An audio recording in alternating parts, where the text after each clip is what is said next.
حضرت عمر بن خطاب رضی اللہ تعالی عنہ فرماتے ہیں کہ دوست سے محبت کو خالص اور دیر پا بنانے کے 3 طریقے ہیں۔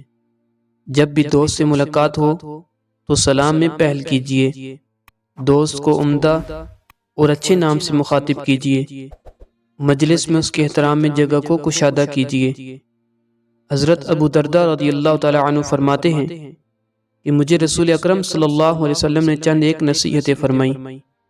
اللہ کے ساتھ کسی کو شریک نہ کرنا، اگرچہ تیرے ٹکڑے ٹکڑے کر دیے جائیں یا تجھے جلا دیے جائے، اور قصداً نماز نہ چھوڑنا، کیونکہ جس نے قصداً نماز چھوڑ دی اس سے اللہ کا ذمہ بری ہو گیا، اور شراب مت پینا کیونکہ وہ ہر برائی کی کنجی ہے۔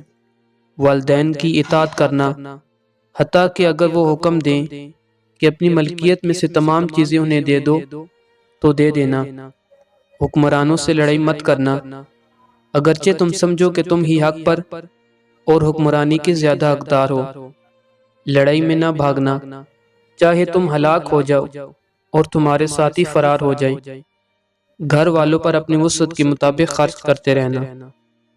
حضرت ابو سلمہ رضی اللہ تعالیٰ عنہ فرماتے ہیں کہ میں نے رسول اللہ صلی اللہ علیہ وسلم کو یہ فرماتے ہوئے سنا، 5 چیزیں نامہ اعمال کے ترازو میں کتنی وزنی ہیں: سبحان اللہ، الحمدللہ، لا الہ الا اللہ، اللہ اکبر۔ اور کسی مسلمان کا نیک لڑکا فوت ہو جائے اور وہ ثواب کی امید رکھتے ہوئے صبر کرے۔